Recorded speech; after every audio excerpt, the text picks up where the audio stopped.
საქართველოში პოლიტიკური კრიზისია. მმართველი გუნდი ამბობს, რომ სტაბილურობა მნიშვნელოვანია. რა ხდება ქვეყანაში და როგორ აფასებენ განვითარებულ მოვლენებს პოლიტიკოსები? მოგესალმებით, ეთერშია გადაცემა აქტუალური თემა ოთო მხედრიშვილთან ერთად.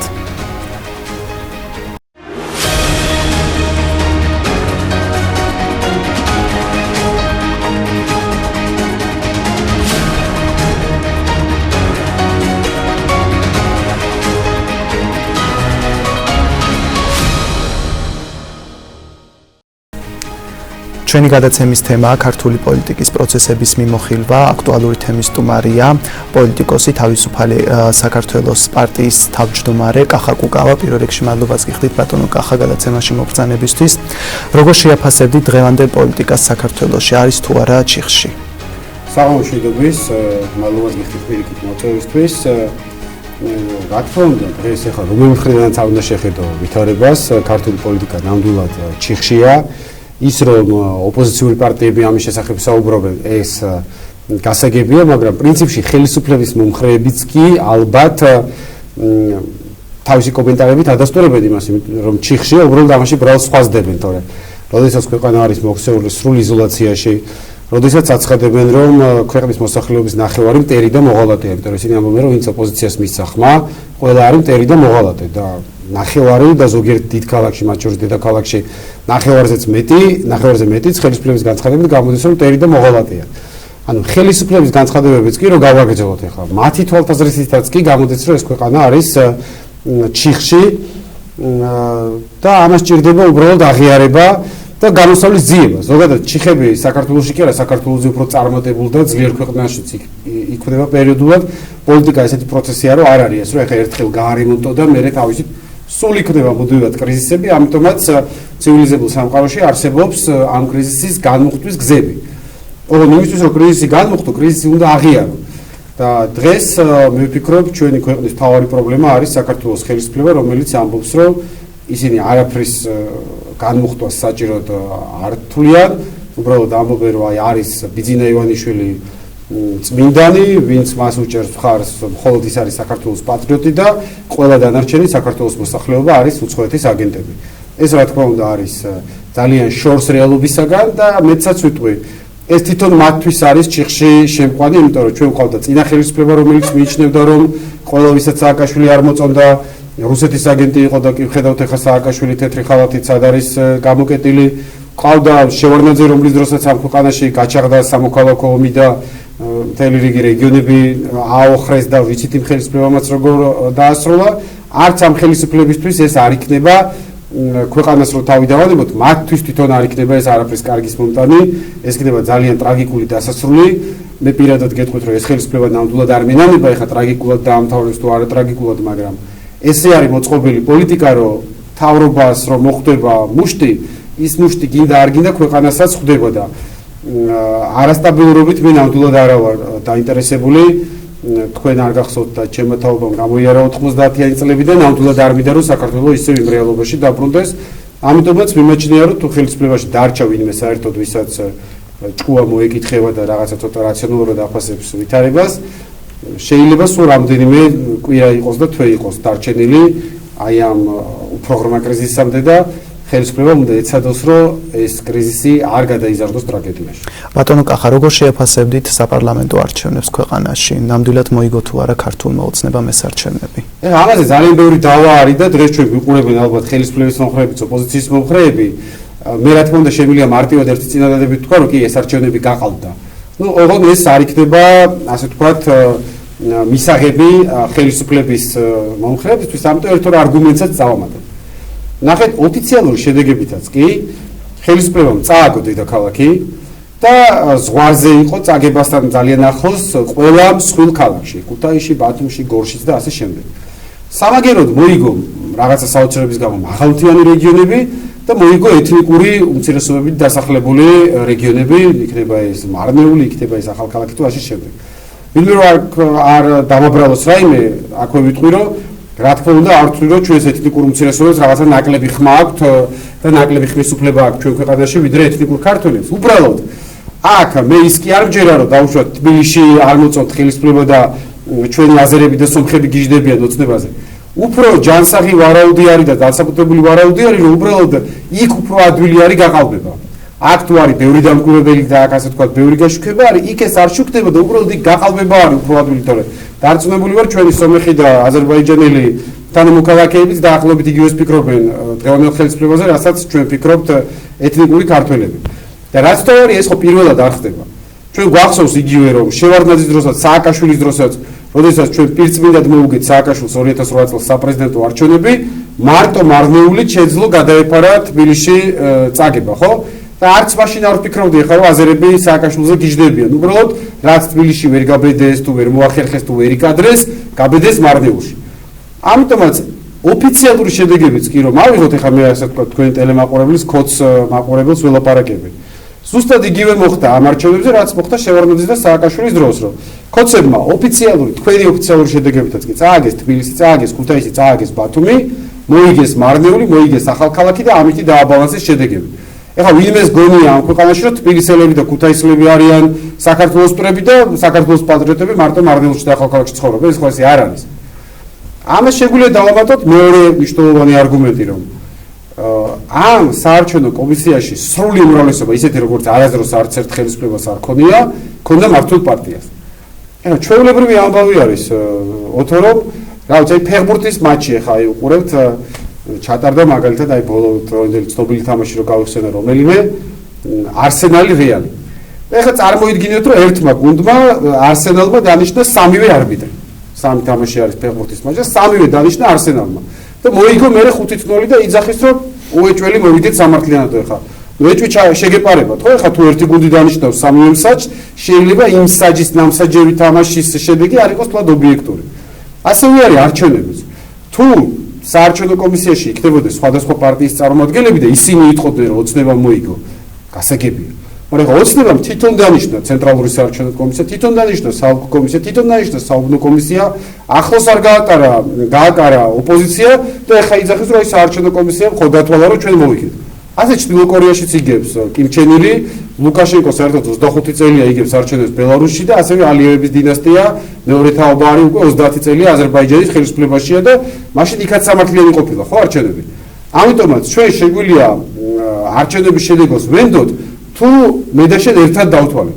ეხლა თუ შენ მეუბნები რომ კახა შენ ვერ ჩაგახედებ ამა თუ იმ მიზეზით, შენ ხმებს ვერ დაგათვლებდეთ. მარტო მე უნდა დავთვალო. და შენ უბრალოდ სიტყვაზე მენდე, ნუ სიტყვაზე მაპატია შეიძლება არ გინდა. ამიტომაც როდესაც ხელისუფლება უარი თქვა მრავალპარტიულ საარჩევნო ადმინისტრაციაზე, რა თქმა უნდა ეს იყო ასევე მეორე მსხვილი არგუმენტი იმისათვის რომ ჩვენ გვქონდეს ვარაუდი რომ ეს არჩევნები არ იყოს სამართლიანი. ბევრი არგუმენტი შეიძლება ძალიან ბევრი ჩამოითვალოს, მაგრამ კიდე ერთ ვიტყვი მე საზღვარგარეთის ყველა უბანი, რომელიც გაიხსნა საფრანგეთში, ამერიკაში, სადაც ჩვენი მოქალაქეები აძლევდნენ, ფრანგები და გერმანელები ხო რა ძლევდნენ ხმას. ყველგან პირწმინდა წააგო არ ქვია, წაასხა ქართულმა ოცნებამ. 20-25% იყო მაქსიმუმი, რაც აიღეს ისიც საკონსულოს თანამშრომლების ხარჯზე. რატო? ამასაც ერთადერთი ლოგიკური ახსნა რომ სადაც იყო თავისუფლება, სადაც არ დარბოდა სუსი, სადაც არ დარბოდნენ ოცნებასთან შეკრული ეს ნარკომანები და სადაც ასე თუ ისე თავისუფლად ჩატარდა არჩევნები, აი ეგ არის ოცნების რეალური რეიტინგი. ანუ თქვენ ამბობთ რომ არჩევნები გაყალბდა საქართველოში. რა თქმა უნდა, ტოტალურად გაყალბდა ეს არჩევნები. ეხლა ერთ არგუმენტს ოცნებასაც დაუბრუნებ, ასე ვთქვათ, თლად რო არ დაუზაფროთ ის მხარდამჭერები, რომლებიც თქვენ გადაცემას უყურებენ.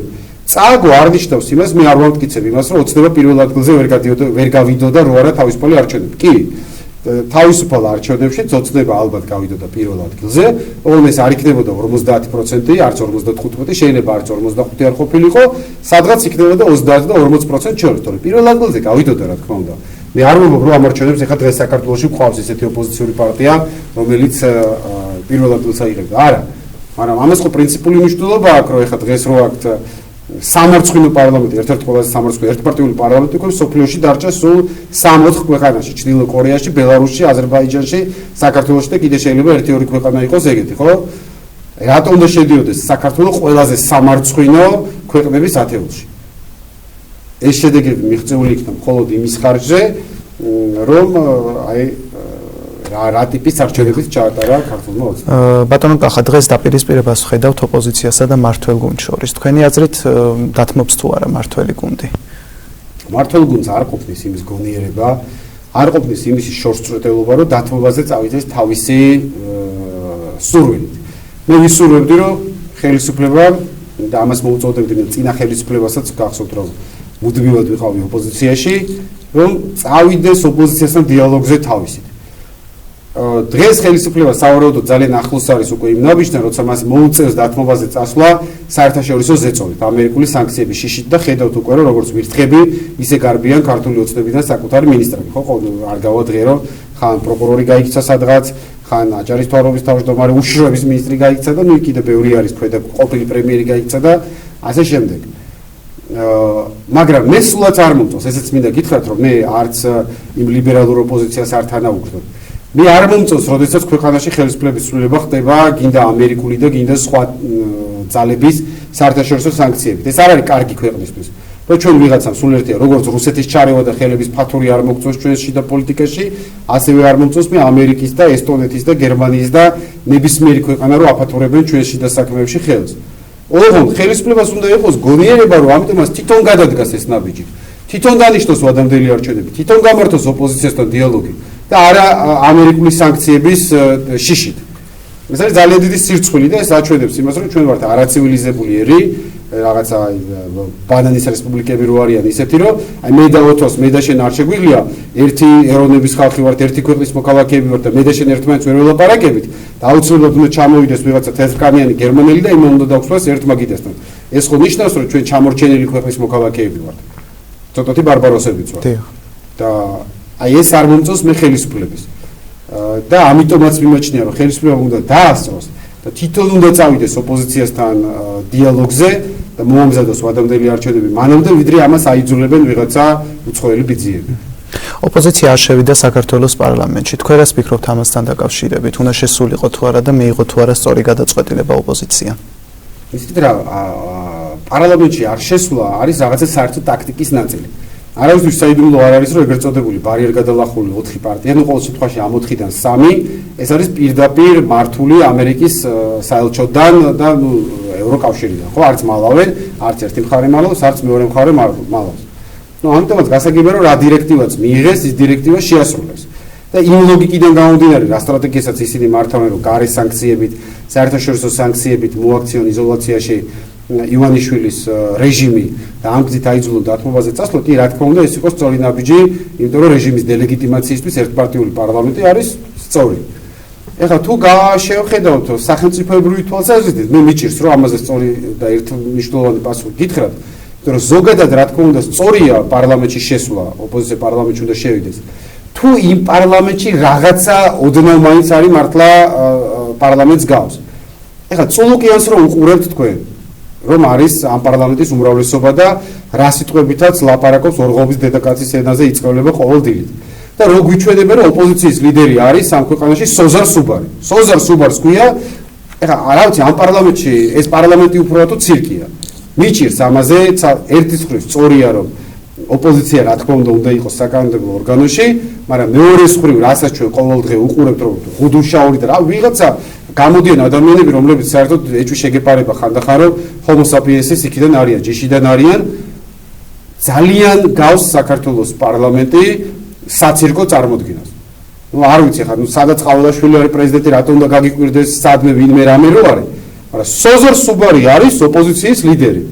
აი ხა აზერბაიჯანის პრეზიდენტმა დანიშნა თავისი ცოლი ვიცე-პრეზიდენტად რამოდენიმე წლის წინ, თუ იცით, მეხრიბან ალიევა დანიშნა რამაკო დასამალი და დანიშნა პირდაპირ ცოლი ვიცე-პრეზიდენტად. ეხლა მე აღარ ვიცი, შეიძლება სიმამრი კიდე დანიშნა რაღაცა და გადაასწრეს, გადავასწარით აზერბაიჯანს, ესე იგი ამ ხელისუფლების ყველაზე თავგამოდებული, ესე ვთქვათ, მომხრე, რომელსაც გადათხოვებული აქვს მუხლები ივანიშვილის, ესე ვთქვათ, ივანიშვილზე ლოცვაში ყოველდღიურად, ეს კაცი არის ოპოზიციის ლიდერი, რა ვიცი. აი იგი იგივე იქნებოდა, რომ აი სააკაშვილს რო დაინიშნა ოპოზიციის ლიდერად ვანო მერაბიშვილი. ხო და ამით თვითონ ახდენს ხელისუფლებას საკუთარი საკანონმდებლო ორგანოს და საკუთარი პარლამენტის დისკრედიტაციას და პრინციპში აძლევს ოპოზიციას იმის არგუმენტებს, რატო არ უნდა შევიდნენ პარლამენტში. თორე ზოგადად რა თქმა უნდა ნორმალურ ქვეყანაში, რა თქმა უნდა ოპოზიცია პარლამენტში უნდა იყოს და არა ქუჩაში. როცა ოპოზიცია არ არის პარლამენტში, ეს მარტო ოპოზიციის გადაწყვეტილება არ არის, ამაზე პასუხისმგებლობა ეკისრება ხელისუფლებასაც და შეიძლება ხელისუფლებას უფრო მეტი წილი და დოზაც ჰქონდეს ამ პასუხისმგებლობას. როგორ შეაფასებთ აღმასრულებელი ხელისუფლების მუშაობას საქართველოს პრემიერ-მინისტრს? ეხლა მე მეტყვიან რომ რატო აგინებოს თუ ხელისუფლებას და ან სხვა შეკითხვები დავისვით ან აი როგორ უნდა ვთქვა ეხლა კონსტრუქციული რო იყო ძალიან საქართველოს ხელისუფლებაზე რაიმე ირაკლი ღარიბაშვილია თუ კობახიძე წესით ოდნავ მაინც ნორმალურ ქვეყანაში საერთოდ არ შეიძლება საჯარო თანამდებობაზე იყოს ჩვენთან თხოვენ იცით საჯარო მოსამსახურეებს კანონში წერია რომ ეს რამდენიმე 10-15 წლის წინ მიღებული ნორმა არის რომ საჯარო მოსამსახურემ უნდა გაიაროს ნარკოლოგიური შემოწმება იმისთვის რომ საჯარო სამსახურში დაინიშნოს იმიტომ რომ ჩვენ ქვეყანაში არის ეს ნარკომანიის პრობლემა და ალბათ ეს ჩანაწერის სწორი მაგრამ კობახიძის მაგალითზე და კიდე რამოდენიმე ადამიანის მაგალითზე ნარკოლოგიურ შემოწმებაზე ბევრად უფრო აქტუალური არის რომ უნდა გაიაროს ფსიქიატრიული შემოწმება ის რა ენაზეც მეტყველებს ირაკლი კობახიძე ეს არის ერთ-ერთი მიზეზი კრიზისისა არ შეიძლება ხელისუფლების პირველი პირი ყოველდღე ანთხევდეს ზიზღს, ბოღმას და სიძულვილს საჯარო სივრცეში. არ შეიძლება თუნდაც ეს დაუშვათ ოპოზიციასთან გქონდეს. კიდევ ერთხელ გითხარით რომ მე ამ ოპოზიციის ამ ოთხეულის გულშემატკივარი სულ არ ვარ და მიმაჩნია რომ ბევრ რაღაცაში მტყუანი არიან. მაგრამ არ შეიძლება ქვეყნის პირველი პირი ყოველდღე ილანძღებოდეს, იფურთხებოდეს და იგინებოდეს საჯარო სივრცეში. ქვეყნის პირველი პირი მე შემიძლია ეს ვაკეთო. მგონია რომ ესე არ ვიქცევი, მაგრამ მე დიდი რა ახლა ერთი პატარა პარტიის ხელმძღვანელი ვარ და შეუცა ხარ ქვეყნის პირველი პირი და ქვეყნის ყველა მოქალაქეს წარმოადგენ, შეუნდა გესმოდეს, რომ წარმოადგენ ყველას, მათ შორის იმ ოპოზიციის მომხრეებსაც. და ირაკლი კობახიძეს აქვს განცდა, რომ ის არის მარტო ივანიშვილის სასახლის კარზე, ივანიშვილს ელაპარაკება მარტო თავის ყველა გამოსვლაში. ამიტომაც შეაფასებ უკიდურესად უარყოფითად განსაკუთრებით ეგრეთ წოდებული პრემიერის, დე-ფაქტო პრემიერის განცხადებებს და მიმაჩნია რომ ამ სიტუაციაში ქვეყანას ჭირდება ისეთი პრემიერი, რომელიც თუნდაც შეიძლება იყოს ქართული ოცნების მომხრე, მაგრამ რომელსაც ექნება იმისი უნარი, რომ განსხვავებული აზრის მქონე ადამიანებთან გამართოს დიალოგი, რაღაცა დაუთმოს, რაღაცაზე ისინი წამოიყვანოს დათმობაზე, იყო ასეთი ხალხი ქართულ ოცნებაში სხვადასხვა ეტაპზე, მაგრამ ესეთი ხალხი ივანიშვილმა მოიშორა თავიდან, ეთყობა უფრო კომფორტულად თავს ვნებს ირაკლი კობახიძესთან და ირაკლი კობახიძემ გაუჩალიჩა უკვე ივანიშვილს, რომ ევროკავშირის სანქციებში მოხდა, გაუჩალიჩა ეგერ ახლა რამდენიმე დღის წინ რომ ამერიკულ სანქციებში მოხდა, გაუჩალიჩა უკვე რომ ფორბსის სიიდა დამოიღეს და კიდე თუ დარჩება რამოდენიმე თვე პრემიერად, კიდე გაუჩალიჩებს აღარ მინდა ეხლა თქვა რასაც. ბატონო კახა, თქვენ ქართული ოპოზიცია ახსენეთ, როგორ შეაფასებთ მათ ქმედებებს? მოდი თქვათ ქართული მეც ოპოზიციის ნაწილად თვლითავს, ამიტომ ნუ გამაიგივეთ მე იმ ხალხთან, უწოდოთ მათ ოპოზიციური ოთხეული ან ლიბერალური პარტიები. მე მათ ქმედებებს მეტწილად ვაფასებ უარყოფითად, მიუხედავად იმისა, რომ მათ მოთხოვნებში არის რა თქმა უნდა ბევრი საკითხი, რასაც ვიზიარებ, ვადამდელ არჩევნებთან დაკავშირებით, სამართლო ხელისუფლებასთან დაკავშირებით, საარჩევნო კანონმდებლობასთან დაკავშირებით, კორუფციაზე რასაც საუბრობენ ვიზიარებ. არის ასევე ბევრი საკითხი, სადაც მე მათ პოზიციას კატეგორიულად არ ვიზიარებ, იქნება ეს საგარეო პოლიტიკა, აი ამ LGBT თემთან დაკავშირებული საკითხები, არ ვიზიარებ სააკაშვილის პოლიტპატიმრობასთან დაკავშირებით მათ პოზიციებს და ნუ კიდე სხვა საკითხებიც. მაგრამ თავარი ოთო რაშიც არის ჩემი და მათი აცდენა, რომ მე არ ვჯერე ერთი წავით მათი გულწრფელობით. როდესაც ეხლა გამოდიან და ამბობენ, რომ რატო ცემენ ქუჩაში ოპოზიციის მომხრეებს, მართლები არიან. ეს ხელისუფლება ის რომ ჟურნალისტებს და გოგონებს ცემენ ქუჩაში, ეს არის დანაშაული და კრიმინალი. მაგრამ ამას არ უნდა მელაპარაკებოდეს მე თინა ბოგუჩავა და ლევან ხაბეიშვილი და წინა ხელისუფლებასთან ასოცირებული სხვა ტიპები, რომლის დროსაც 100-ჯერ მეტი ხალხი 100-ჯერ უფრო ძიმედ იქნა დაზარალებული და მე თვითონ ვიყავი თვითმხილველი. როდესაც გველაპარაკება კორუფციაზე, მამუკა ხაზარაძე და ის რა ქვია მოსახლეობის სოციალურ გაჭირვებაზე, ადამიანი რომლის ბანკმა თითის თქვენ რაც დაატრიალა საქართველოში, მე არ ვჯერა მათი გულწრფელობის და არ მგონია რომ ისინი რო იყვნენ ხელისუფლებაში რაიმეთი ოდნავ მაინც უკეთესობისკენ შეიცვლება ვითარება. და განსაკუთრებით არ მომწონს ის რომ ისინი თავიანთ მოკავშირედ თვლიან უცხო ქვეყნის მთავრობებს. მე ვარ ამისი კატეგორიული წინააღმდეგი რომ ჩვენ ქართულ პოლიტიკაში ჩარევისთვის მოვიწვიოთ უცხო ქვეყნის ძალა. საქართველოს ისტორიაში ჩახედეთ. საქართველოს ისტორიამ გაამტყუნა საქართველოს ყველა ის პერსონა, რომელიც შეიძლება კარგი მიზნებით ხან ირანის ჯარის შემოყავდათ, ხან ოსმალეთის ჯარის შემოყავდათ, ხან რა ვიცი ზოგს ბიზანტიელები შემოყავდა, ну მე უკვე რუსები ძალიან ბევრჯერ არანაირი კეთილშობილური მიზნით უცხო ქვეყნის ძალების მოწვევა შენი ქვეყნის შიდა პოლიტიკაში არ არის სწორი. მე ძალიან კარგად მახსოვს, ეხლა და რა ვიცი შეიძლება იმ დროს თქვენ ძალიან პატარა იყავით, მაგრამ ყოველ შემთხვევაში ხა ინტერნეტით დღეს ყველაფერს შეიძლება. ჩვენ სასტიკად არ მოგწონდა სააკაშვილი. გახსოვთ როგორი სამყაროს სასიცოცხლო დაპირისპირება გქონდა, მაგრამ 2008-ში როცა რუსები შემოვიდნენ გორში, ყველა პარტია ერთად, აი ესე შეუთანხმებლად ერთმანეთთან შეთანხმების გარეშე დავდექით და გავაკეთეთ განცხადება. რომ ვიდრე ეს ომი გრძელდება, ვიდრე რუსული ტანკები დადიან გორშიდან ზოგადად კიდე იყო სხვა ტერიტორიები, მანამდე ჩვენ წყვეთ ყველანაირ ოპოზიციურ აქტივობას ხელისუფლების მიმართ. რატო სააკაშვილი მოგწონდა? არა. უბრალოდ ეს არის დაუწერელი წესი, ესეც ის ყველა ფრანგმა, ყველა გერმანელმა, ყველა ამერიკელმა, ყველა ჩინელმა და ჩვენ თუ გვინდა რომ ვიყოთ ცივილიზებული ქვეყნების რიგში, ეს უნდა თქვათ, რომ არ შეიძლება შენი ქვეყნის საშინაო საქმეებში მოიწვიო არც ერთი უცხო ძალა. თუნდაც ასკია მოკავშირე, რატო არის ესტონეთი ჩემი მოკავშირე? არა, რატო უნდა ჩაერიოს გერმანია ჩემს საშინაო საქმეებში? ძალიან კარგად მოწოდათ მიტინგების დარბევა, როცა მაგათი მომხრემთავრობა იყო. ამიტომაც ჩვენ მე ვამბობ, რომ ჩვენ ყავს კორუმპირებული ხელისუფლება, ჩვენ ყავს უვარგისი ხელისუფლება, მაგრამ ეს ხელისუფლება უნდა შევცვალოთ ჩვენ თვითონ და მე არ მჯერა, რომ აქ თუ ამერიკა და ევროკავშირი შეცვლის ხელისუფლებას უკეთესით შეცვლის. შეცვლის უარესით. გამსახურდია შეცვალეს ბევრად უარესით შევარდნაძის 92 წელს, როდესაც ვითომ აქ დემოკრატიას უჭერდნენ ხარს, 2003-ში შეცვალეს უარესით, როდესაც შევარდნაძის მაგურად სააკაშვილი შეცვალეს სააკაშვილი შეცვალეთ ის ხელისუფლება და მე ამჯერა რომ დღესაც გარედან დასმული ძალა იქნება უკეთესი. ამიტომაც კიდევ ერთხელ ვამბობ, რომ არის ჩამოგითვალეთ საკითხები, რაშიც მე ოპოზიციის დეკლარირებულ პრინციპებს შეიძლება ვიზიარებდე. არის საკითხები, რაშიც არ ვიზიარებ, მაგრამ თავარი რაშიც მე მაქვს მათთან ასთა სხვადასხვაობა, მე არ ვიმაჩნია, რომ საქართველოში პოლიტიკური პროცესები და ხელისუფლების ცვლილება უნდა ხდებოდეს უცხო ქვეყნის მთავრობების კარნახით. ხელისუფლება ყოველთვის გვახსენებს წინა ხელისუფლების 9 წლიან რეჟიმს. თქვენი აზრით აღმოიფხვრა თუ არა ის პრობლემები, რაც სისხლიან 9 წელს? არა, თუ არ აღმოიფხვრა, ზოგიერთი პრობლემა უფრო დამძიმდა. და კომედია არის ხა წულუკიანის კომისია, ეთერში შემოსვლამდე საუბრობდით ახლა თქვენთან. ერთი კაცი დაიჭირეს ირაკლი უკრაშვილი. თუ ვინმე ებრძოდა ნაცებს, ახლა მე პირველი დღიდან ბოლო დღემდე ვიყავი ამ ბრძოლაში.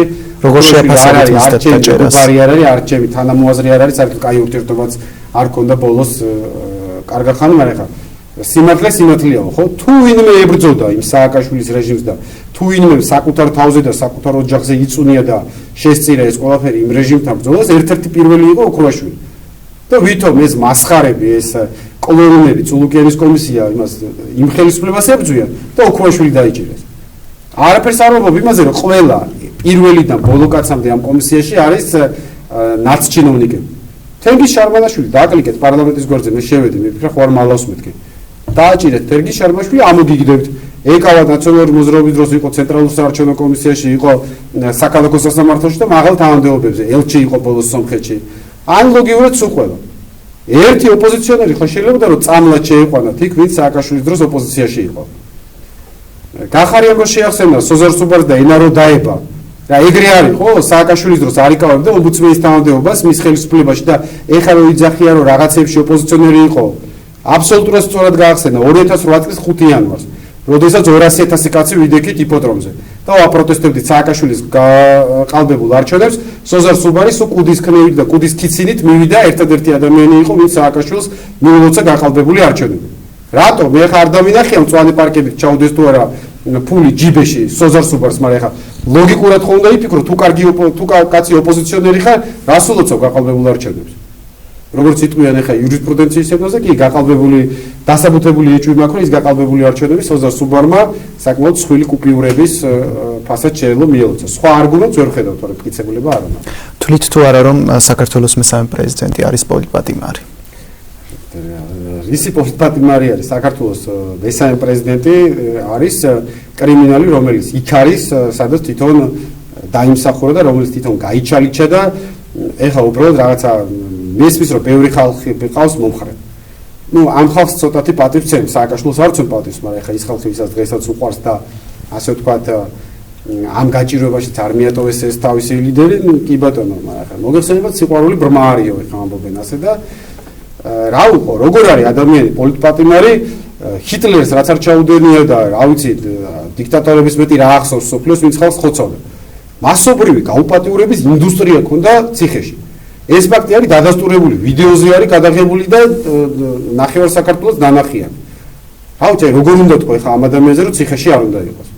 გავიგე, რაც კარგი გააკეთა, იმას არ უკარგავთ, რომ კი ბატონო კორუფცია აღმოფხვრა. თუმცა არა ადამიანურად შენ სახლი აშენე, გავიგე. თქვენ გონიათ გიტლერს არ გაუკეთებია გერმანიაში სიკეთე. გიტლერის დროს რო ყვაოდა გერმანიის მრეწველობა, ისე არ აღორძინებულა მერე და რა ეს იმის უფლებას აძლევდა, რომ რაც გააკეთა და გერმანიის ებრაელები გამოეწვა ღუმელში, ხო არ აძლევდა. ამიტომ ის რომ რაც სააკაშვილის დროს გააკეთა ბევრი კარგი საქმეები და უდაოდ გააკეთა და ამას არ უკარგავთ, ეს არ აძლევდა მას იმის უფლებას და ჩვენ არ გვაძლევს იმის უფლებას, რომ გავამართლოთ ის სისაძაგლეები და ხეცობები, რასაც ისინი აკეთებდნენ. და ის რომ დღეს საქართველოს უარგისი მთავრობა ყავს და მანიაკები ყავს, ესეც არ არის იმის გამართლება, რომ ესენი თუ ცუდები არიან, იმიტომ რომ სააკაშვილს როცა აკრიტიკებ, ხანდახან გეუბნებიან მე მიშისტები. აბა ესენი მოგწონს, არა, ესენი არ მოგწონს, მაგრამ ესენი რო ცუდები არიან რა, ეს იმის გამართლება არის, რომ იშა იყო კარგი? არ შეიძლება როგორც თუ არ მოგწონს დღეს როგორც იქცევა ხელისუფლება მომიტინგეებს ქუჩაში და როგორც იქცევა ჟურნალისტებს 10-ჯერ უარესად ექცეოდა სააკაშვილი და მაშინ სააკაშვილი არ უნდა მოგწონდეს. თუ არ მოგწონს დღეს მურუსიძის სასამართლო, მაშინ უნდა იცოდე რომ ეს მურუსიძე ივანიშვილს არ დაუნიშნია ამ პოსტზე, მემკვიდრეობით მიიღო სააკაშვილისგან და სააკაშვილის დროსაც იგივე სასამართლო იყო ზუსტად ერთი ერთში და აქედან გამომდინარე მე რა თქმა უნდა სააკაშვილს ვერანაირი პოლიტპატიმრად ვერ მივიჩნდა პირიქით. მე ვიტყვი რომ ეს სუბუქს სასჯელს იხდის და კიდე არ არის ყველა იმ დანაშაულისთვის ბრალდებული, რაც რეალურად ჩადენილი აქვს და დააბრალოს თავის თავს რაც დაემართა. მის მიმართ არაადამიანურ მოპყრობებს როგორ შეაფასებით სააკაშვილის მიმართ? დიახ, როდესაც კადრებიც გაუქცევეს და მისვით ისეთი შეკითხვა რომ რაღაცაში შემიძლია ეს ხელისუფლება გავამართლა.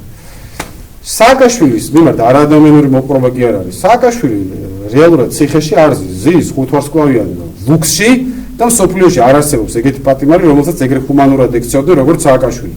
აქვს მისაღები ოთახი, ყოველდღიურად იღებს ათობით სტუმარს, მათ შორის იცით თქვენ რომ ძალიან ბევრი ისეთი მას ვინც საქმეზე არ შედის, არის დაძლიერებული კვებაზე, ციხეში არ ზის საერთოდ და კლინიკაში ზის. რა ვიცი, ამას თუ ქვია რომ არაადამიანურად ექცევიან და ბატონო კახა იმ კადრების გავრცელებაზე რას იტყვით? რომელი კადრების გავრცელებაზე? როდესაც შეხავთ ციხეში თუნდაც ეს კადრები, ყველა კადრები შეიძლება არ ვიცი, მაგრამ რო უყვიროდნენ. კი ბატონო, ეგ ერთი გამონაკლისი დაგეთახმებით ამაში, ეგ ნამდვილად იყო, მე მაშინვე ჩემ Facebook-ზე რო ნახოთ, მაშინვე დავდევი ეგ პოსტი, რომ ეგ იყო ხელისუფლების მხრიდან კრიმინალი, არ მახსოვს მაშინ ვინ იყო ციხეების მინისტრი და ქურდებს რომ მოელაპარაკები. რომ პოლიტიკოზე არ აქვს მნიშვნელობა ეს პოლიტიკოსი შენი მომხრეა მოწინააღმდეგე არის ქურდებს ყაჩაღებს და ორგანიზებულ დანაშაულს რომ ეხა შენ შულოკი ატეხებ და ამას აგინე აი ვინც ეგ დაორგანიზა რატი ბრეგაძე იყო იუსტიციის მინისტრი იმ რატი ბრეგაძეს დარწმუნებული ვარ რომ მოუწევს მაგის გამო პასუხისგებლობა და კიდევ ვისთანაც ერთად იყო ასე ვთქვათ შეთქმულებაში მაგ საკითხზე ციხეში ჩაждდომა მაგრამ ეხა ეგ არის ერთი კონკრეტული ეპიზოდი მთელ სამ ისტორიაში ხა ციხეში ზის ნამდვილად ისეთ პირობებში როგორ პირობებშიც ერთი კითხეთ თვითონ თუ უნდა იმ პირობებში ჯდომა როგორც ოქრუაშვილი ყავდა კითხეთ ერთი იჯდა ოქრუაშვილი ამ ოროთახიან ლუქსში და ევლებოდა თავზე 4 ჰექტარი ული და თუ იქ იჯდა რა ქვია მეშვიდეში ამიტომაც არ შეიძლება იყოს ორმაგი სტანდარტები სააკაშვილი დღეს იხდის სასჯელს 2-ჯერ და 3-ჯერ კი არა 100-ჯერ უკეთეს პირობებში ვიდრე მისი ხელისუფლების პირობებში იწყდნენ ციხეში პოლიტპატიმრებში 1000-ჯერ უკეთეს პირობებში. ეხლა შეიძლება ის უნდა რა ქვია რომ ლებარდეში მოუწყვეს რა ქვია სანატორიუმი, მაგრამ ნუ ეს არც ერთ ქვეყნის კანონმდებლობით არ არის პატარებულება. ბატონო კახა, როგორ შეაფასებთ საკადრო ცვლილებებს ქართულ ოცნებაში? რამდენიმე დღის წინ ირაკლი ღარიბაშვილმა დატოვა პარტიის თავმჯდომარის პოსტი. ქართულმა ოცნებამ დაადასტურა რომ ფსკერის გახვეთა არის შესაძლებელი და უარესი კანდიდატურების მოძებნა არის შესაძლებელი. აი ღარიბაშვილზე როგორ უნდა თქვა რაიმე კარგი და როგორ უნდა თქვა რომ რამეზე უკეთესე თავიდან ბოლომდე კორუმპირებული ჩინოვნიკი იყო, მაგრამ ყობახიძეზე ნამდვილად შეგვიძლია ვთქვა რომ ბევრად უარესი არის ვიდრე ღარიბაშვილი. ბევრად. ამიტომაც ეს კიდევ ერთხელ აჩვენებს ეს საკადრო ან ოხანაშვილს რო ვიჟვრების უფროსად დანიშნო. ეს უშიშროება ვერ გავიგე მარტო იმისთვის მინდა რომ ქთამები აიღოს. ვიღაცა აგენტი ხომ უნდა დაიჭიროს და შპიონი და ჯაშუში ხომ უნდა დაიჭიროს. თქვენ წარმოგიდგენიათ ეხლა რომ ოხანაშვილი და მისი კიდე თავისნაირი ოხანაშვილები რო ყავს იქ, ვინმეს დაიჭერენ საერთოდ? შეიძლება ცოცხალი ჯაშუში რო ნახოს ოხანაშვილმა იქვე გაუსკდეს გული. ამიტომაც დღეს რა ნიშნითაც ხდება უმაღლეს თანამდებობებზე ადამიანების დანიშვნა, ეს არის ერთადერთი ნიშანი, მე ამას არ ვამბობ არანაირი ოპოზიციონერების გამო, ეს არის რეალობა, რომ უნდა იყოს მონური ერთგულებით ახსავსე ივანიშვილის ხელისუფლების მიმართ. ვიღაცა ბერაია დანიშნეს კიდე ფინანსური პოლიციის უფროსად, რომელსაც საერთოდ არანაირი გამოცდილება არც ერთ სტრუქტურაში და არც განათლება არ აქვს.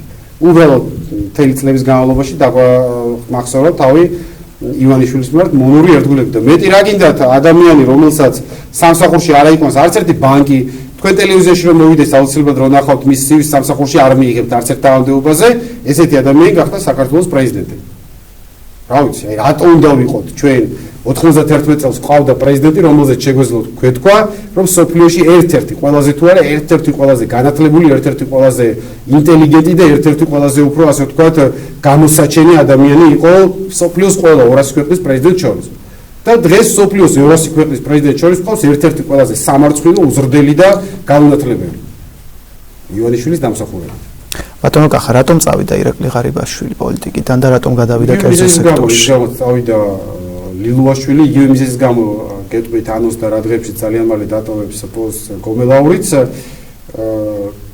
კობახიძის ხომ არ იყო ეს სანქციების გვერდის საუბარი სანქციების მომენტიც არის მაგრამ უფრო მთავარი არის რომ მათ არ უნდათ კობახიძესთან მუშაობა იმიტომ რომ ისინი რომ ხედავდნენ რომ ამ ხელისუფლებაში არის რაღაცა რაციო რაღაცა ხედვა პრაგმატული რომ ამ კრიზისიდან როგორ უნდა გამოწვნენ ჩემი აზრით ისინი ივანიშვილს არ უღალატებდნენ მაგრამ როდესაც ხედავენ ეხლა რომ ადამიანი ახლა სახსრო ცეცხლი წაეკიდება ღმერთო ყველა დაგვიფართოს მაგრამ აი მეგობრებთან ერთად ვართ რაღაცა სახს თავიდანვანებოთ და სადღაც სხვაგან ვართ კოტეჯში და წაეკიდა ცეცხლი აი მე და შენ ვართ და კიდე ჩვენი მეგობრები და მე ვხედავ რომ შენ იმას რა ქვია წყალს ასხავ და ცეცხლის ჩაქრობას ფიქრობ ახლა თუ მე კაი კაცი ვარ და კაი მეგობარი ვარ შენ მეც უნდა მოგეხმარო ხო უნდა მოვიტანო ვედროთი წყალი და მეც უნდა მივასხო მაგრამ თუ ხედავ რომ ოტო გაგიჟდა და ცეცხლზე ბენზინს ასხავს რას ვიზო მაინც ვარ მოგეხმარები წავალ გავდგები გვერდზე ვიფიქრებ გიჟია რა უყო აი ეგ მომენტი არის ზუსტად რომ როდესაც ხედავენ ქართული ოცნების კადრები რომ ხელისუფლების პირველი პირი არის აბსოლუტურად ირაციონალური ადამიანი რომელიც ტრამპი სამი თვე ჩუმად იყო რაც არჩეულია საქართველოს ხმა არ ამოურია იმდენ იქნა და ისეთი წერილი გაუგზავნა რომ გამოვიდა გუშინ სახელმწიფო დივანი და თქვა რომ აპირებენ უმკაცრესი ზონების გატარებას საქართველოს ხელისუფლების მიმართ და რა თქმა უნდა ამაში თანამონაწილეობა არც ღარიბაშვილს უნდა და არც არავის ვისაც ქართულ ოცნებაში ოდნავ მაინც ჭკუა მოეკითხება. რომ ირაკლი ღარიბაშვილი ვინც პირადად იცნობს იცის არ აქვს მნიშვნელობა ის ქოცია თუ ნაცია. ეს არის რაღაცა თვითგანადგურების ინსტინქტით შეპყრობილი ადამიანი რომელიც თავის თავსაც და ქართულ ოცნებასაც მიიყვანს ტრაგიკულ აღსასრულამდე. ერთადერთი გამოსავალი რომ ეს არ მოხდეს რომ დროზე მოხსნან უბრალოდ და ვიღაცა სხვა დანიშნონ მის მეგობრად. როგორ შეაფასებდით ქართულ სასამართლოს? ქართულ სასამართლოში მიწევს ყოფნა ყოველდღე. ჩემი პროფესიიდან გამომდინარე. როგორ და შევაფასო რაც იყო მიშას დროს იგივე არის მათ შორის კადრებიც არა მარტო საერთო კლიმატი არამედ კადრებიც მე პირადად როდესაც დამაკავეს მევახშეების წინააღმდეგ აქციაზე ჩემი საქმე განიხილა ლევონ მურუსიძემ ეხლა მაგალითად სამოქალაქო კოლეგიაში მქონდა ერთი საქმე სამოქალაქო საქმე არაფერი პოლიტიკური არ იყო მაგრამ ხედავს საქმის განიხილავს მოსამართლეს ზვიად ესებუა რომელიც იყო 7 ნოემბრის ჯალათი ერთ-ერთი 7 ნოემბერს ვისაც იჭერდნენ ჩვენ მომხრეებს ვისაც პირდაპირ ესე იგი აგზავნიდა სააკაშვილის ჯურღმულებში ეს კაციც თავმდებობაზე არის და ყველა არა უпростоრად ახლა უსამართლო რო არ იყო მაგრამ 70-80% საკვანძო პოზიციებზე არიან ისევ მურუსიძე ჩინჩალაძის კადრები არის რა თქმა უნდა გამონაკლისებიც მე არ ვიქნები დაუნახავი და არიან კარგი მოსამართლებიც ოღონ თუ ხარ საქალაქო სასამართლოში ნამყოფი შენობის ქვევით არის ერთი სარდაფის სართული -1 სართული არის სადაც უნიშნულო საქმეებს განიხილავენ რაღაცა 500 ლარსო უჩივის ვიღაცა თავის მეორე მოვალეს ან მიკროსაფინანსო 700 ლარს და ამ იმაში სარდაფში ზიან ეს უნიშნულო საქმეთა განხილველი მოსამართლეები და ამ სარდაფის მოსამართლეებს არ აუშავთ მაგრამ ყველა ბობოლა მოსამართლე ვინც სერიოზულ საქმეებს განიხილავს გინდა სისხლის და გინდა სამოქალაქო კოლეგიაში ეს არის მურუსიძე ჩინჩალაძის კორუმპირებული კლანის წარმომადგენლები რომლებზეც რა თქმა უნდა ვერაფერს დადებიც ვერ უთყვი და როგორც კი ხელისუფლება შეიცვლება ეს მოსამართლეები რა თქმა უნდა არა უბრალოდ უნდა გავყაროთ სამსახურებიდან არამედ სისხლის სამართლის წესით უნდა მიეცნენ პასუხისგებაში თანამდებობის ბოროტად გამოყენებისთვის. რა სიტყვით პროკურატურაზე? იგივეს. ნუ გავამეორებინებთ იგივეს, ზუსტად იგივეს. პროკურატურა და სასამართლო არ არსებობს ერთმანეთისგან დამოუკიდებლად, ეს არის ერთი მთლიანი სისტემის ნაწილი და ერთმანეთს შესწინებენ თვალებში. როგორ შეაფასებდით ყოფილი გენერალური პროკურორის ჩასვლას მოსკოვში 9 მაისის სამხედრო აღლუმზე? როგორ შევაფასებდი? ეს არის პირდაპირ ნებისმიერ ქვეყანაში ეს გახდებოდა კონდაზროვის სამსახურის მხრიდან გამოძიების დაწყების საფუძველი. ესე იგი ადამიანი ფაქტია რომ არის უცხო ქვეყნის სპეცსამსახურთან კავშირში და ფაქტია რომ შემოგეპარა, ესე იგი არ იცოდი ეს. ორი ვარიანტი არის. ერთი რომ არ იცოდი და რუსეთმა შემოგაპარა თავისი აგენტი გენერალური პროკურორის თანამდებობაზე და იმიტომ დანიშნე, ან მეორე უფრო უარესი ვერსია და ჩემი აზრით უფრო რეალურიც. თუ შეიძლება იცოდეთ, ზუსტად იმიტომ დანიშნა გენერალური პროკურორი, რომ რუსეთმა გირჩია ასე. ეხლა ამ ორი ვერსიიდან ორივე რა თქმა უნდა შეიცავს ანტისახელმწიფოებრივი ქმედების ნიშნებს და მე ვფიქრობ, რომ ბევრს არ ჯერა. ეხლა შენ გაიხსენე სამ ეთერში შემოვიდოდით, რომ ადრეც გისმედითო, მე როცა პარლამენტის წევრი ვიყავი და მაშინ ახალგაზრდა ვიყავი, უფრო გრძელიანაც მქონდა და რო გამოდიოდი და ვანო მერაბიშვილი ტრიბუნაზე რო იდგა, ისე მithქვია მისთვის და სააკაშვილისთვისაც, რომ ვანო ჩაჯდები ციხეში. ვეუბნებოდი პირდაპირ. სიცილით იჭაჭებოდა ვანო მერაბიშვილი. 65 კილო ვიყავი, გამხდარი საკმაოდ და ეს ნახევარქათამა მემუქრება ციხითო და ხო მოუწია 9 წელი. ახლა შეიძლება სიცილით იჭაჭებოდნენ დღესაც ხელისუფლება, რომ აგერ ახლა კავა რა სიტყვის მაგათვის რა მნიშვნელობაა, მაგრამ ყველას მოუწევს არანაკლებ იმ ვადით თავისუფლების აღკვეთის ადგილას სასჯელის მოხდა, რავადითაც არიან ყოფილი ხელისუფლების წარმომადგენლები. 2008 წლის 7 ნოემბერს მე მახსოვს, მაშინ რომელიღაც სასტუმროში რედისონში მე მგონი გაუმართეთ ოპოზიციურმა პარტიებმა პრეზენტაცია ეს 7 ნოემბრის წლის თავზე და მე წავიკითხე, ალბათ სადმე არქივში არის საბრალდებო დასკვნის პროექტი. რა მუხლებით დაიჭერდნენ სააკაშვილს და მერაბიშვილს. ისი აგიხდათ ყველაფერი კარგი. იქიდან 4 და 5 წლის შემდეგ ზუსტად ამ მუხლით წაუყენეს ბრალი და ორივე ერთი ზის და ერთს მოუწია სასჯელის მოხდა.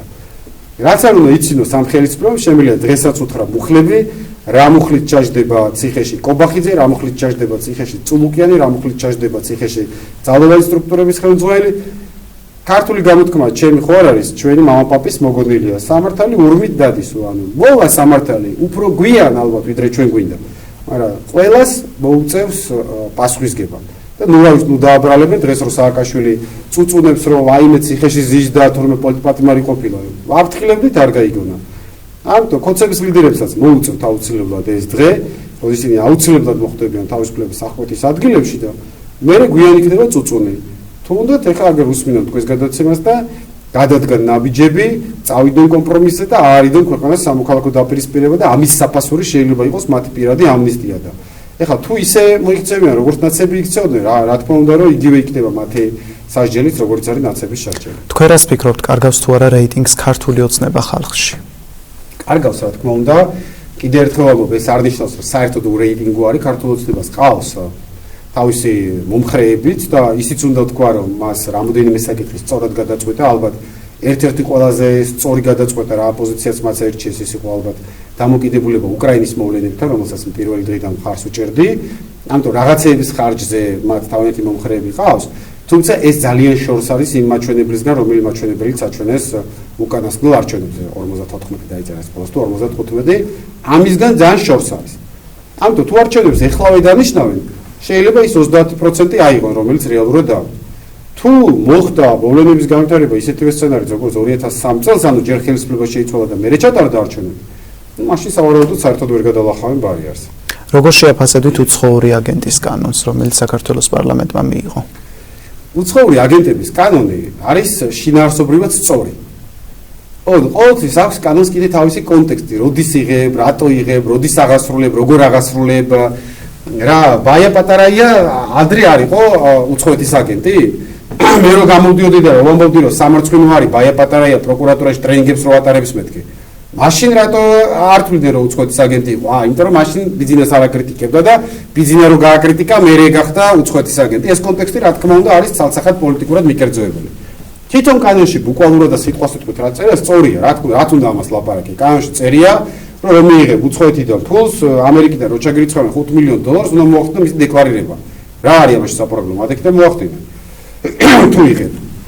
ყველამ ძალიან კარგად იცის რომ ტყუილა არავინ არაფერს არ გაძლევს და ყველა იმიტომ გაძლევს. ფულს რომ რაღაცა თავისი დაკვეთაც უნდა მოაყოლოს. სხვა შორის ამაში აბსოლუტურად სწორია ის არგუმენტი, რომელიც არის ხელისუფლების მომხრეებს, რომ ჩვენი კანონი არის ბევრად უფრო რბილი ვარიანტი, ვიდრე მოქმედებს ნებისმიერ დასავლურ ქვეყანაში. ამერიკაში $5 მილიონ რომ მიიღო უცხო ქვეყნიდან გრანტი, დეკლარაციას კი არ გთხოვენ. პირდაპირ გიშვებენ ციხეში მინიმუმ 5 წლით. პირდაპირ. იყო ესეთი მანაფორტი, რომელიც ტრამპს ეხმარებოდა 2016 არჩევნებში.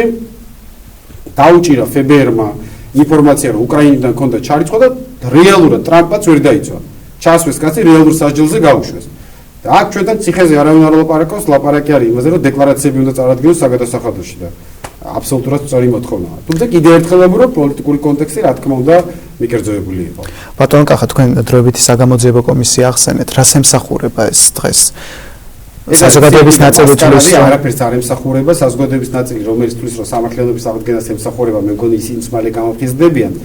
მე ხლა არ დავასახელებ, ჩემთვის ძალიან ძვირფასი ადამიანია, ჩემი მეგობარი არის წლებია, რომელიც ოჯახის ძალიან დაზიანდა, დაზარალდა წინა ხელისუფლების დროს. ნახევარი ოჯახი ციხეში იყვნენ და როცა ეს კომისია შეიქმნა, ეს ჩემი მეგობარი Facebook-ზე წერდა, რომ აი ახლა კი დადგა სამართლიანობის აღდგენის დროს, ცოტა წავაპოლემიკდით. და ნუ მე მგონია რომ რაც უთხარი, ჩემი პროგნოზი მართლდება. ვერც ერთი ის ადამიანი, რომელიც წინა ხელისუფლების დროს დაზარალდა, ვერანაირი კომპენსაციას ამ კომისიისგან ვერ მიიღებს. პირიქით, ამ ხალხს მაპატიეს და იყენებენ, რომ ისევ მოიყვანონ, ალაპარაკონ თავის გაჭირვება და მე სახში უშვებენ. რა, ვინმეს ქონება დაუბრუნეს, რა, ვინმეს ის რა ქვია, დამნაშავე დასაჯეს თუ რა.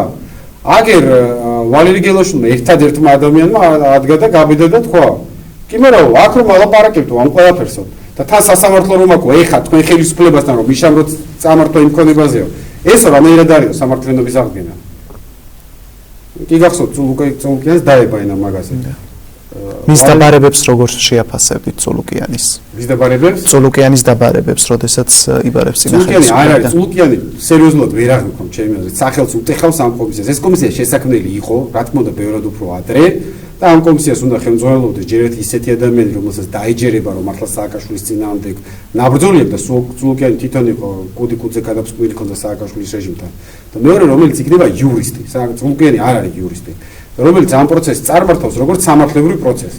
ეხლა რაც ხდება, ეს არ არის არც გამოძიება, არც სასამართლო, ეს იურიდიული პროცესი არ არის. ეს არის მასკარადი უბრალოდ, რომ სააკაშვილმა უნდა, იმან წულუკიანმა უნდა აგინოს წინა ხელისუფლებას და იქ ვიღაცა უნდა ყავდეს, რომელმაც უბრალოდ კვერი უნდა დაუკრას. მეტი არაფერი ფუნქცია არ აქვს ამ ხალხს. რო იძახიან, აი რო გამოვიდა, გუშინაც გამოვიდა ვიღაცა და წამართოს ქონება. ეს თუ გამოძიება არის, უნდა მოვიდეს პროკურორი, უნდა დაწეროს საბრალდებო დასკვნა, უნდა გააგზავნოს საქმე სასამართლოში დამნაშავე უნდა დაიჭირონ და ჩამორთმეული ქონება უნდა დაუბრუნდონ კანონიერ მესაკუთრეს. ეს ხო ვიცით რომ არ ხდება. ეს ხალხი უბრალოდ მოყავთ ჩათვალეთ რომ ტელეგადაცემა არის. პოზიტივის ტელეწამყვანი არის რეალურად თეა წულუკიანი, არაფერი საერთო ამას გამოძიებასთან და მართლმსაჯულებასთან ამ პროცესს არ აქვს. ბატონო კახა, კომისიაზე განხილული იქნა საკითხი, რომ სააკაშვილმა დაბომბა მძინარე ცხინვალი. თქვენ რას ფიქრობთ ამასთან დაკავშირებით? ეს იყო მე პირდაპირ გეტყვით ახლა ოპოზიციის წარმომადგენელი ვარ და შემიძლია უფრო ღია ტექსტით ვილაპარაკო, ვიდრე ახლა რო იყო ხელისუფლების წარმომადგენელი. ეს იყო პირდაპირ სახელმწიფოს ღალატი, რაც გააკეთა თეა წულუკიანმა და არა იმიტომ, რომ სააკაშვილს ეგ არ გაუკეთებია. შეიძლება ფაქტობრივად ეგ მოხდა. მაგრამ სად გინახიათ თქვენ? სად გინახიათ თქვენ რომ გამოვიდეს ქვეყნის მოქალაქე და მით უფრო ქვეყნის ხელისუფლება და საკუთარი ქვეყნის მთავრობას თუნდაც არასწორ სამხედრო ქმედებაში დადოს ბრალი. თქვენ ნახავთ ისრაელში ერთ კაც მაინც ერთმა სოფლიო მიწის ეხა რომ ისრაელი ბომბავს პალესტინას და დაადუღა იქ არ დატოვა ქალებს, ბავშვებს, მოხუცებს, ყველას ბომბავს. აბა ჩადით ისრაელში და ერთი ებრაელი ნახეთ რომელიც იტყვის რომ კი ისრაელი ჩადის სამხედრო დანაშაულს პალესტინის წინააღმდეგ. ან უკრაინა-რუსეთის ომში ვერ ხედავთ ჩვენ ახლა რაც ხდება რომ ორივე მხრიდან სამხედრო დანაშაულები არის. აბა ჩადით და მოძებნეთ ერთი უკრაინელი რომელიც იტყვის რომ იქ რაღაცა უკრაინა აშავებს ან პირიქით რუსეთი აშავებს ეგეთი რუსი მოძებნეთ. ვერ მოძებნეთ. იმიტომ რომ ეგ არის დაუწერელი კანონი რომ შენ თუ გინდა ამ დანაშაულზე ვიღაცას პასუხი აგებინო შენ ეს აგებინე შენი ქვეყნის ასე ვთქვათ რაღაცა ჩუმად და ისე რომ საერთაშორისო რეზონანსი არ შეძინა და რატო გასაგებია იმიტომ რომ ყოველთვის ამას მეორე დღეს ვგაკეთდა ცხინვალში განცხადებები ხო ყოველთვის ამას ჩვენი მტრები გამოიყენებენ არა იმისთვის რომ სააკაშვილს მოსცხონ ბრალი ამით იმის რომ საქართველოს საუკენო ბრალი არის სოფლიოში ესეთი პრეცედენტი კოსოვოს პრეცედენტი ხო გაეროს წესდებით 45 წელს იქნა დადგენილი რომ საზღვრები არ უნდა შეიცვალოს და კარგად ხანს ეს პრაქტიკა გრძელდებოდა 90-იან წლებში დასავლეთის დიდმა სახელმწიფოებმა კოსოვოს დამოუკიდებლობა აღიარეს რომელიც იყო მანამდე სერბეთის ნაწილი და თქვეს რითი დაასაბუთეს ეს რომ ეს არის გამონაკლისი შემთხვევა რომ როდესაც ერთი ქვეყანა მეორე თავის რეგიონს უწყობს გენოციდს და შეუძლებელი არის უკვე შესაბამისად რომ ეს რეგიონი იყოს ამ ერთიანი სახელმწიფოს შემადგენლობაში აი ესე დროს უნდა დაუშვათ გამონაკლისი და უნდა უცნოთ კოსოვოს დამოუკიდებლობა კოსოვოს პრეცედენტი შემდგომში რუსეთმა განავრცო უკვე აფხაზეთზე და ეგრეთ წოდებულ სამხრეთ ოსეთზე და აღიარა დამოუკიდებლობა აფხაზეთზე და სამხრეთ ოსეთზე თუმცა აფხაზეთში და სამხრეთ ოსეთში გენოციდის არანაირი ასე ვთქვათ მტკიცებულებები და საერთაშორისო დასკვნა არ არსებობს. ეხლა ამ დასკვნას წულუკიანი, როგორც სამხედრო დამნაშავე, როგორც მოღალატე, რომელიც წესით სამხედრო ტრიბუნალმა უნდა გაასამართლოს წულუკიანი, პირდაპირ აწვდის რუსეთს. რა ეხლა იმაში ხორცხოვოთ მე-14 საუკუნეში რომ აქ რაღაცა სიტყვი და იქ ვერ გაიგებენ. ამობიჯდეს ეს წულუკიანის განცხადება, რა თქმა უნდა, მე რო ვიყო ოსიან, მე რო ვიყო აფხაზიან, მე რო ვიყო რუსი, რა თქმა უნდა ამას გამოვიყენებდი. და ჩვენ რომ ნახოთ ეხლა ოსი, ან აფხაზი, რომელიც ამბობს რომ აფხაზებმა მოაწვეს ეთნიკური წმენდა და გამოყარეს გალიდან ქართველები. ხო გამოვიყენებთ, ამოვიჯდოთ იმ აფხაზი პოლიტიკოსის განცხადებას და ჩვენს არგუმენტებს დაურთავთ საერთაშორისო სამართლოში, რომ აგერ აფხაზებიც კი აღიარებენ ამას. ამიტომ არ ამბობს ამას არც ერთი აფხაზი და არც ერთი ოსი. და ჩვენ გვყავს როგორც ტრადიციულად ყავდა შადიმან ბარათაშვილები და სერგო ორჯონიკიძეები, მერე გოგა ხაინდრავამ და გია ჭანტურიამ რომ გამსახურდიათ რომ დარბოდნენ მთელ ევროპაში და გამსახურდია ოსებს იმას უწყობს გენოციდს, გახსოვთ არ გახსოვთ, მაგრამ კარგოდილი გექნება.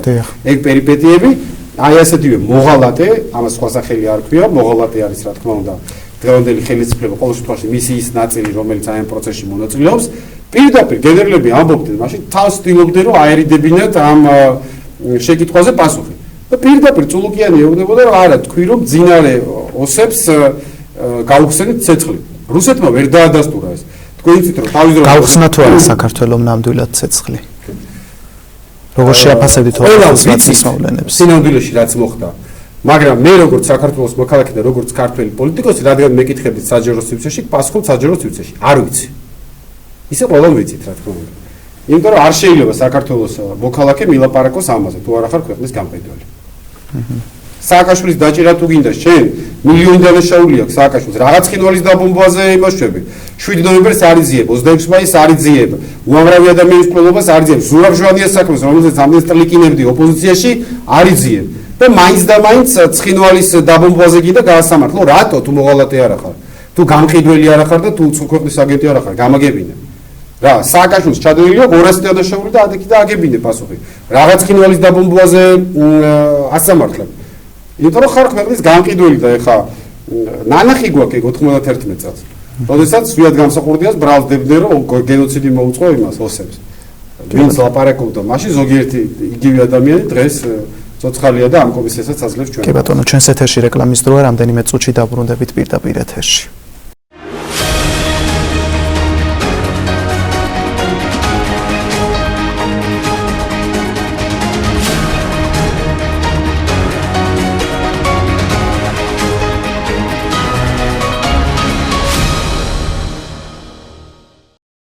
დაბრუნდით პირდაპირ ეთერში ჩვენი გადაცემის სტუმარია კახა კუკავა. ბატონო კახა, საქართველოს პრემიერ-მინისტრი ამბობს, რომ 2028 წლამდე უნდა შევაჩეროთ ევროკავშირთან მოლაპარაკებები. თქვენ რას ფიქრობთ ამასთან დაკავშირებით, როგორ შეაფასებდით ევროპასთან კურსს?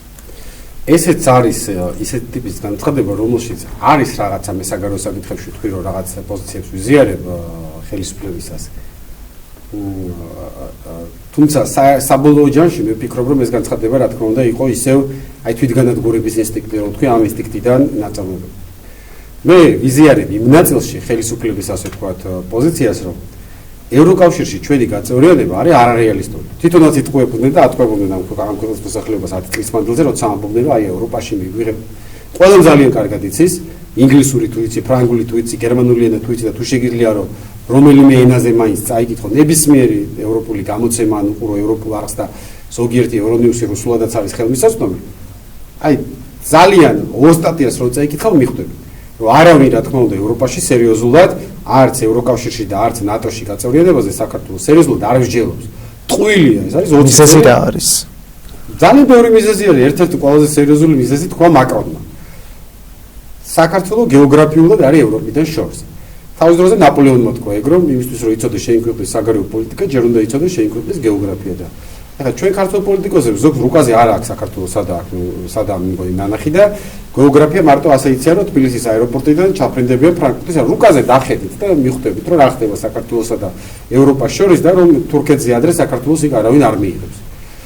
და ნუ ისედაც ხო ხედავთ ეხლა განცხადებები კეთდება, უამრავი განცხადებები კეთდება წამყვანი ევროპელი ლიდერების მიერ, რომლებიც ამბობენ არა საქართველოს ჩვენ ვერ მივიღებთ. ნუ როდესღაც შეიძლება 22 საუკუნეში კი, მაგრამ ეხლა დღეს, ხვალზე, 5 წლის შემდეგ, 10 წლის შემდეგ და რაღაც კონკრეტულ ვადაში ვერ მიგიღებთ. ამიტომაც ამ ნაწილში პრინციპში ხელისუფლების მხრიდან განცხადებები თუ რაღაც მინიშნებები სწორია.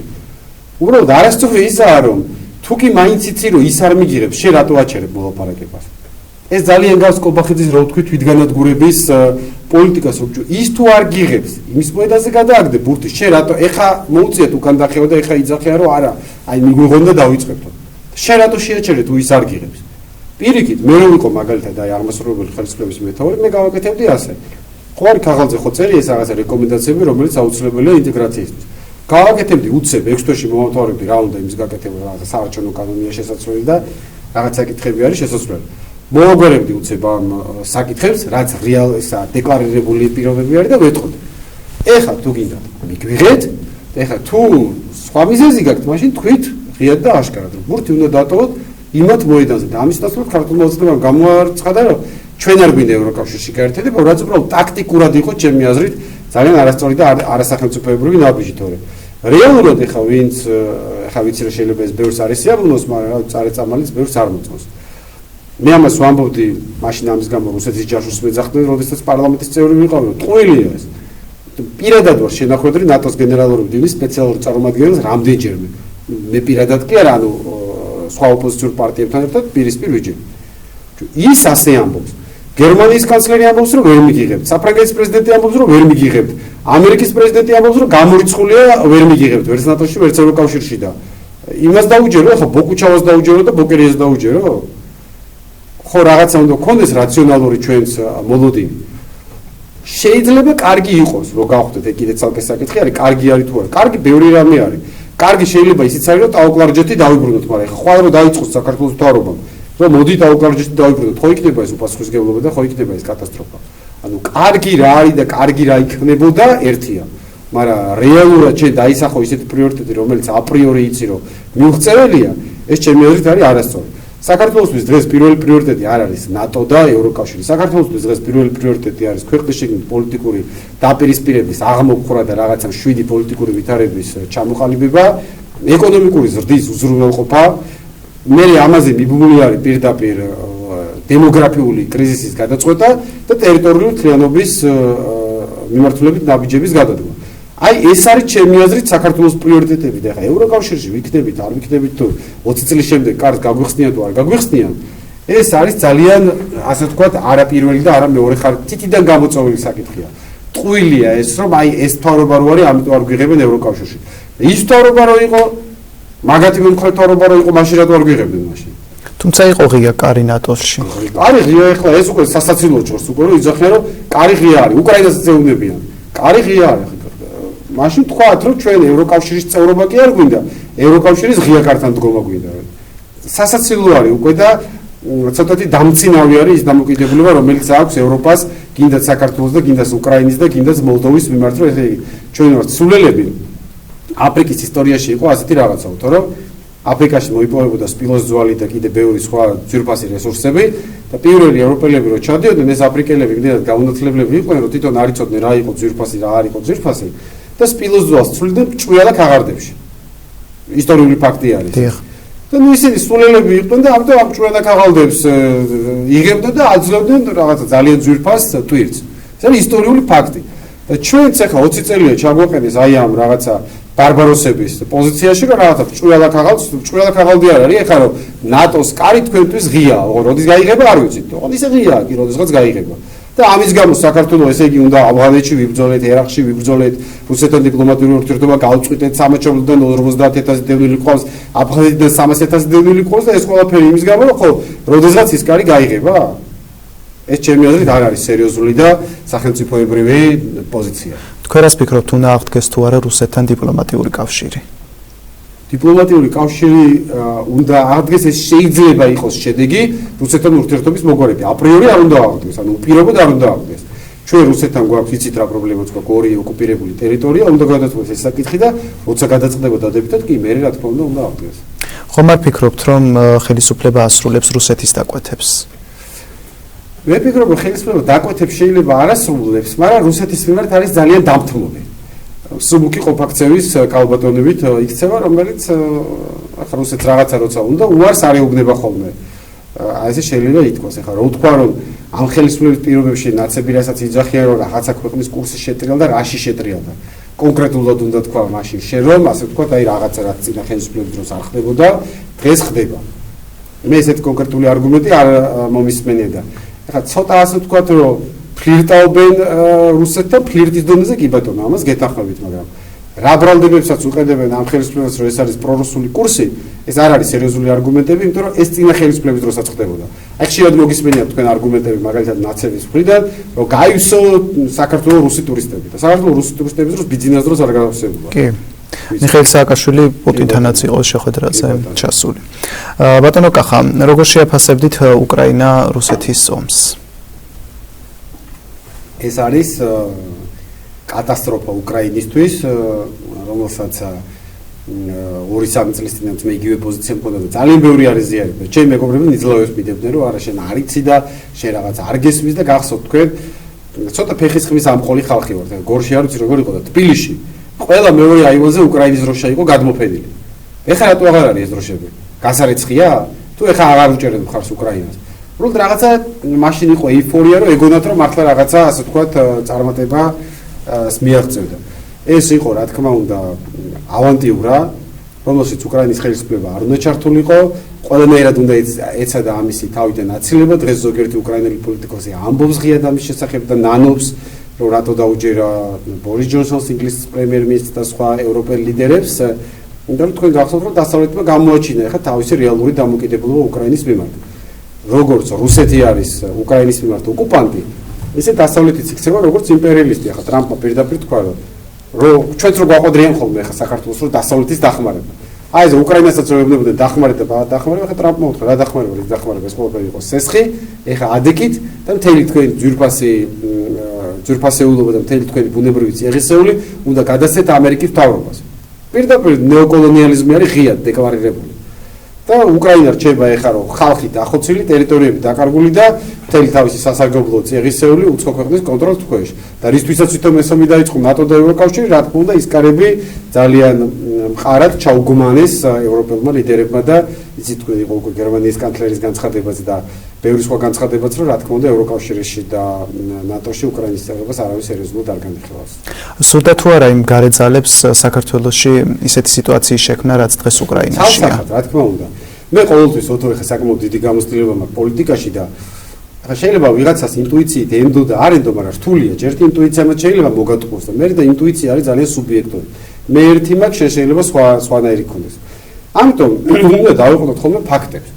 ჩვენ ვიცით ფაქტი, გამოვიდა უკრაინის მთავრობის ხელმძღვანელი რამოდენიმეჯერ და მოუწოდა საქართველოს რომ დაიწყეთ ომი აფხაზეთში. ღიად, ნახეთ, ამას ვერავინ ვერ უარყოფს. ერთხელ ეს იყო შმიგალი პრემიერ-მინისტრი, მეორეჯერ ეს იყო დანილოვი, მე მგონი უკრაინის უშიშროების საბჭოს მდივანი და კიდე იყო სხვა განცხადებებიც. საქართველოსთან როცა მიიღეს უარი, ამის შემდეგ განაცხადეს უკვე მათაც და ევროპელმა ლიდერებმაც, რომ ეს არის პრორუსული პოზიცია. ეხლა ლოგიკური ჯაჭვები ხო ასეა. ეხლა რაც არ უნდა ვილაპარაკოთ, რომ ეს არის ფაქტები, ეს ყველა შეუძლია ინტერნეტში გადაამოწმო, გინდა კოცი იყავი, გინდა ნაცი იყავი, ეს არის შიშველი ფაქტი. იყო ეს მოწოდებები, ახლა ძველი რიცხვით ვერ წაშლიან ამას. ბატონო კახა, როგორ შეაფასებთ საქართველოს ეკონომიკურ მდგომარეობას?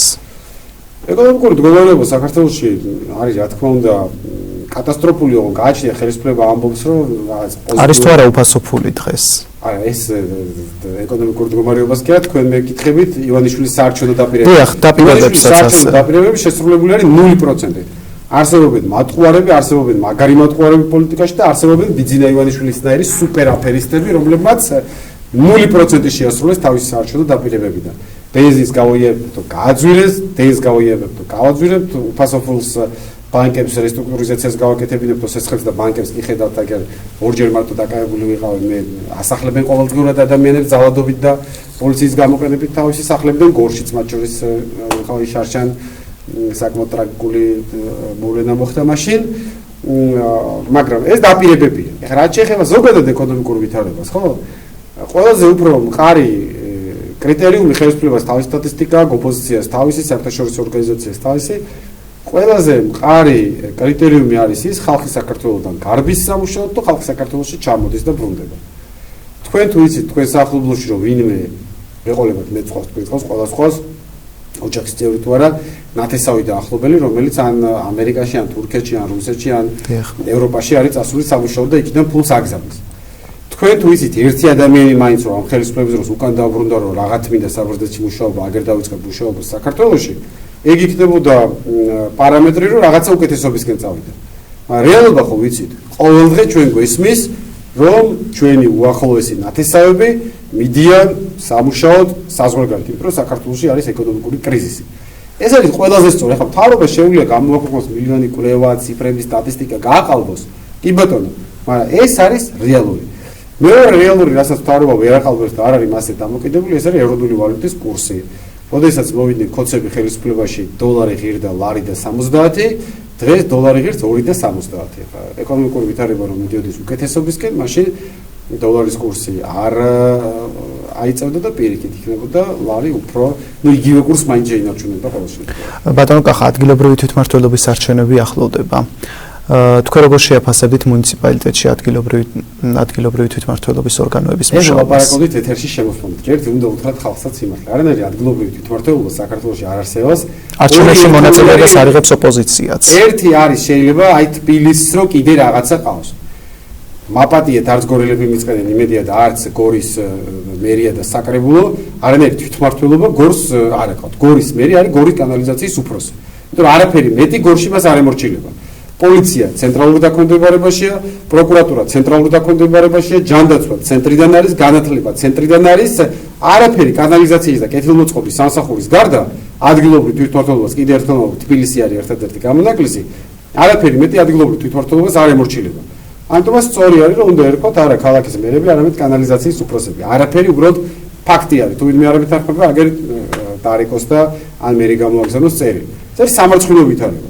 რეალურად ჩვენ გვჭირდება თვითმმართველობა, სადაც დარჩება შემოსავლების მეტი ნაწილი და სადაც მუნიციპალური სამსახურები ჩამოყალიბდება და კანალიზაციის გარდა კიდე რაღაცა კომპეტენციები ექნება ადგილობრივ თვითმმართველობას. დღესდღეობით საქართველოში თვითმმართველობას აქვს მხოლოდ და მხოლოდ სახელწოდება.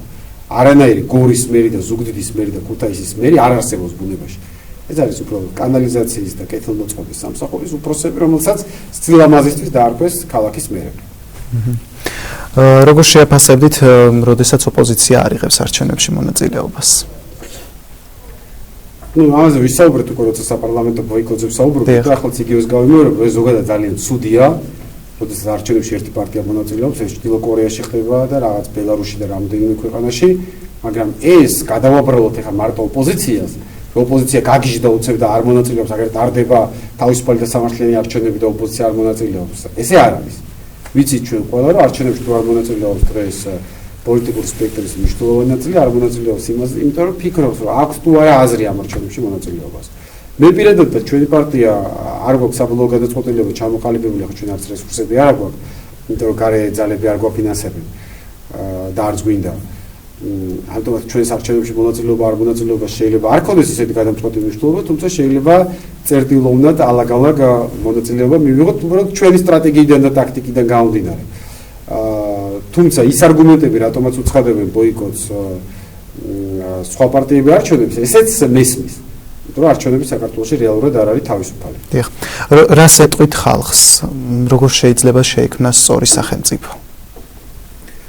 სწორი სახელმწიფოსთვის ახლა ბევრი რამე შეიძლება ითქვას, მაგრამ ერთი რაც პირველი ნაბიჯი გადასადგმელი გვაქვს ქართველებს, საქართველოს მოქალაქეებს ზოგადად, უნდა მოვახერხოთ ერთმანეთთან დაждომა.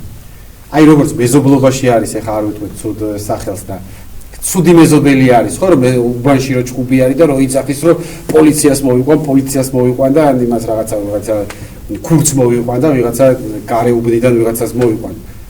ხო, ცუდი სახელი ქვია ეგეთ მეზობელს სამეზობლოში. აი ისევე ეს არის ცუდი საქციელი, როდესაც ჩვენ ქართველები ვიძახით, რომ ახლა ამერიკას მოვიყვან, საფრანგეთს მოვიყვან, უნდა მოვახერხოთ ეს მე თანაბრად ვდება ამაში ბრალს ხელისუფლებას და ოპოზიციას, რომ ერთ მაგიდასთან დავჯდეთ, ჩვენ აფხაზებს და ოსებს რო თავაზობთ დიალოგს. აფხაზ და ოს როგორ დაელაპარაკები, შემ ამაც ხონებულო ხელისუფლებას მიმართა საკუთარი ქვეყნის ოპოზიციას ვერ ელაპარაკები. პირველი ნაბიჯი ჩემი აზრით რაც უნდა გავაკეთოთ, უნდა თქვათ რომ კი ბატონო ვართ განსხვავებული აზრზე ყოფი. ზოგი პროდასავლურია, ზოგი პრორუსია, ზოგი მემარცხენია, ზოგი მემარჯვენეა, ზოგი ლიბერალია, ზოგი კონსერვატორია, არ მომწოხარ, არ ვიზიარებ შეხედულებას, მაგრამ დავждეთ ერთ მოგიდასთან და მოდი რაღაცაზე სამ პუნქტზე მაინც შევთავხდეთ. დანარჩენზე დავჭერთ განსხვავებულ პოზიციებზე. მე გაისად ეგე კიდე ერთი პუნქტი მივამატოთ. ესე აშენდა ყველა ის ქვეყანა, რომელიც მოგწონს. და ეხლა კოცებს გონიათ რომ მაგათი პროგრამა არის რომ გაწყვიტონ მთელი ოპოზიცია და აგრძალონ ყველა პარტია და ნაცებს 100,000 კაცის სია აქვს შედგენილი ვის დასაჭერია ხელისუფლებაში რომ უბრუნდებიან მე ეგ მე არ გონია რომ ან ერთი ან მეორე გზით ქვეყნის წინსვლა იქნეს მიღწევა. ბატონო, მადლობა მინდა გადაგიხადოთ კიდევ ერთხელ გადაცემაში მობრძანებისთვის. აქტუალური თემის სტუმარი იყო პოლიტიკოსი კახა კუკავა, მაყურებელს კი მშვიდობიან საღამოს უსურვებთ. შეხვდებით 4 შაბათს აქტუალური თემებითა და სტუმრებით.